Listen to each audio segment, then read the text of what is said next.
Hi everyone. This is Karen Speaks State of the World on Thursday, August 26, 2021. Thank you for joining us for another meeting of Caroline Speaks the State of our World. Now, a lot of things happening in the world.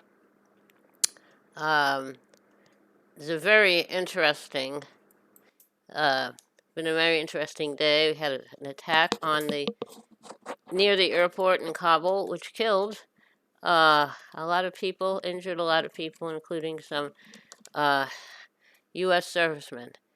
Okay, now what are some of the headlines? The grandson of notorious warlord says, "My family is celebrating the Taliban, but I fear for my friends' lives."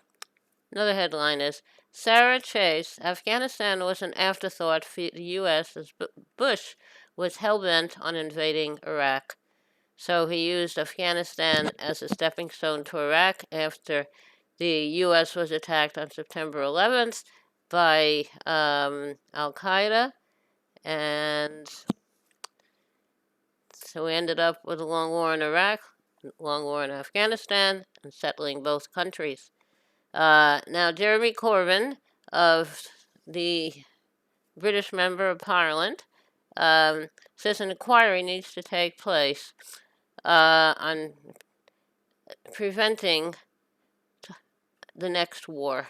All right, now, some of my other headlines. U.S. begins final phase of Kabul evacuations as withdrawal deadline looms. U.S. Embassy warns of ISIS plot to attack Kabul airport. U.S. COVID-19 hospitalizations top $100,000 for first time since January. New York Governor Hochul promises clear, honest picture of COVID-19 and the toll after Cuomo cover-up of fatalities. Pan American Health Organization blasts COVID-19 vaccine inequality. That is interesting. Yes. Now, they're having problems in various places. Iran, Australia, and that vaccine inequity is unnecessarily prolonging the pandemic for everyone. I agree. Vaccines should be free to everyone. It's been paid for multiple times by the wealthy countries for research, development, test, and evaluation, distribution, and these drug companies like Johnson & Johnson and Pfizer and Verona, they have the nerve to charge by the dose after they've been paid handsomely for everything.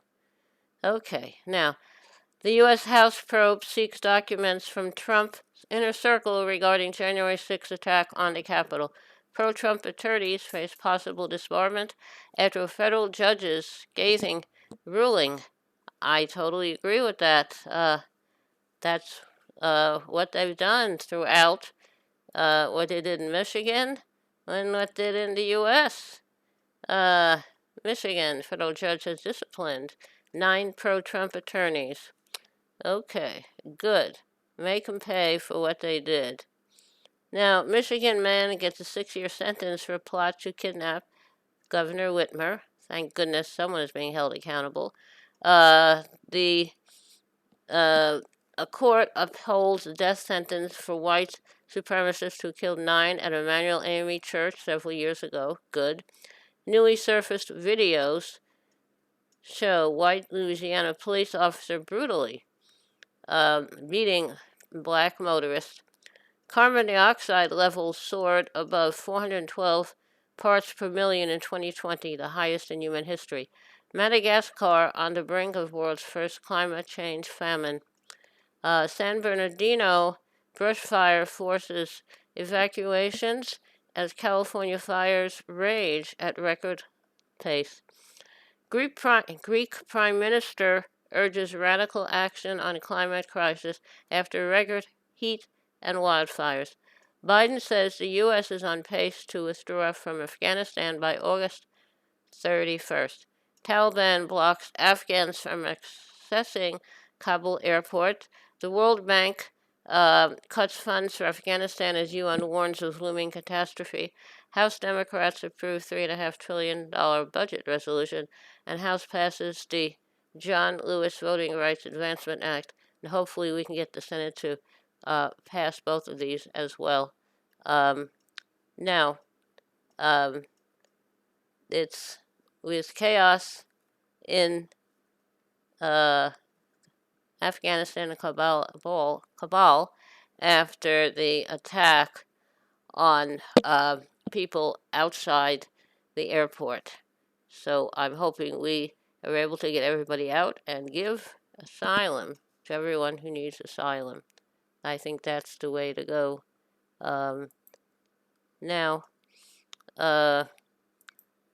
okay, there's an article written by Amy Goodman and Dennis Moynihan, which I posted.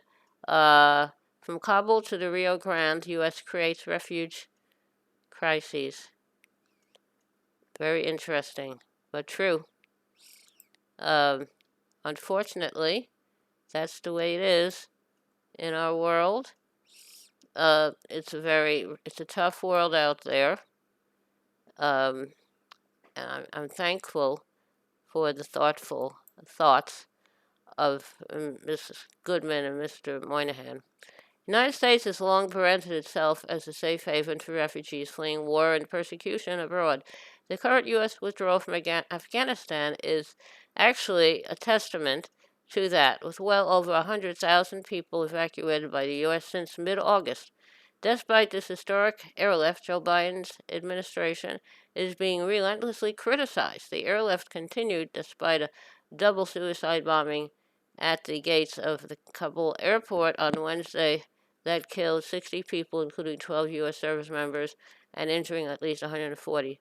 Another exodus is happening halfway around the world as asylum seekers from Central America make the perilous journey to the U.S.-Mexico border. There they face draconian U.S. immigration policies that consign them to remain in Mexico. Much like Afghan civilians caught in the crossfires of that 20-year war, these migrants live in constant danger in squalid makeshift refugee camps in Mexican border cities, waiting for a chance at asylum in the United States. If there's any chaos, as U.S. aligned Afghans scramble to flee their war-torn nation, blame lies primarily with the previous administration, Trump, and President Trump's right-wing, right-hand man, his racist, xenophobic advisor, Stephen Miller. Miller's anti-immigrant fervor was driven early by listening to right-wing radio host Larry Elder, who is now the leading candidate to replace California Governor Gavin Newsom in the recall election. Olivia Troy was an aide to Vice President Mike Pence, and she tweeted recently. There were cabinet meetings about this during the Trump administration where Stephen Miller would peddle his racist hysteria about Iraq and Afghanistan. He and his enablers across government would undermine anyone who worked on solving the special immigrant visa issue by devastating the system at DHS and state.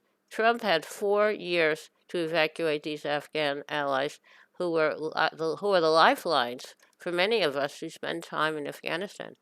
They'd been waiting a long time. The process slowed to a trickle to reviews, other priorities, and came to a halt. Miller also engineered the Migrant Protection Protocols, or MPP, better known as the Remain in Mexico policy. Human Rights First recently issued a report delivered to Danger that documented at least 1,544 publicly reported cases of murder, rape, torture, kidnapping, and other violent assaults against asylum seekers and migrants forced to return to Mexico by the Trump administration. A 97-page appendix accompanies the report listing the crimes with chilling detail. On Inauguration Day, President Biden issued several executive orders, including one revoking the anti-immigrant executive order. Trump issued during its first week in office, 2017.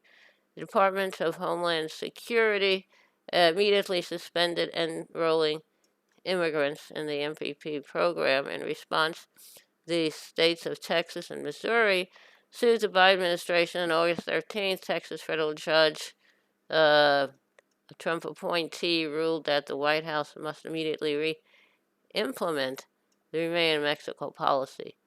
The Justice Department uh,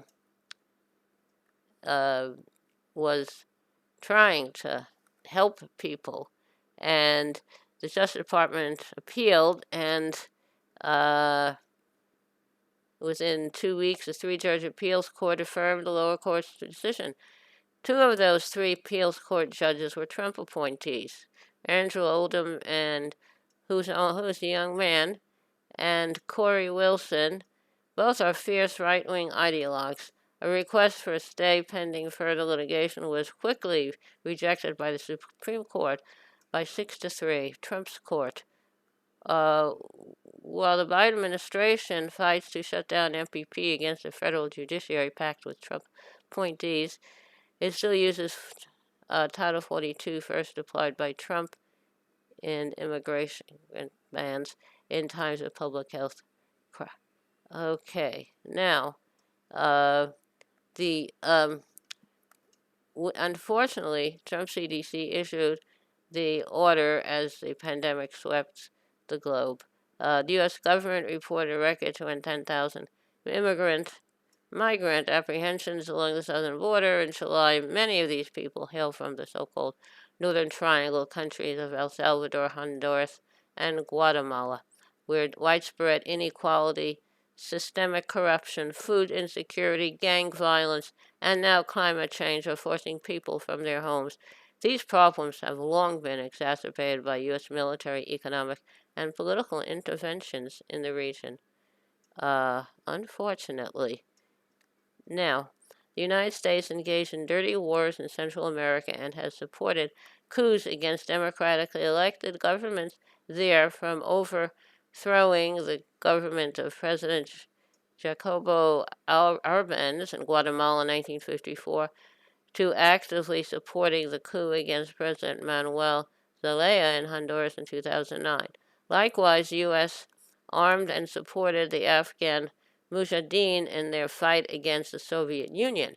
Many of those armed Mujahideen then aimed their American weapons at the U.S. This led to the disastrous 2 decades long U.S. war with tens of thousands killed and millions displaced. The United States has a responsibility to provide a safe haven for refugees from Afghanistan, Latin America, and elsewhere, and to cease interventions that fuel these crises and displace so many. I totally agree. Okay, now, I think that's a really good article. I posted it on my Facebook page. Now, with all that news, how about a little music? Okay. We did, how we do, hey, Georgie go, hey there, Georgie girl, walking down the street so fancy-free. Nobody you meet would ever see the loneliness there inside you. Hey there, Georgie girl, why do all the boys just pass you by? Could it be you just don't try, or is it the clothes you wear? You're always window shopping, but never stopping to buy. So shed those dowdy feathers and fly a little bit. Hey there, Georgie girl, there's another Georgie deep inside. Bring out all the love you hide, and oh, what a change there'd be. The world would see a new Georgie girl. Okay, thank you for tuning in this evening of August 26, 2021, for another meeting of Carolyn Speaks State of the World. I hope you're back with us again tomorrow evening, and stay safe, take care of yourself and others, wear a mask, practice social distancing when the vaccine is available for you, and it's safe for you to take it. I would take it. And remember, kindness goes a long way. Kindness goes a very long way. Take care. Thank you. Good night.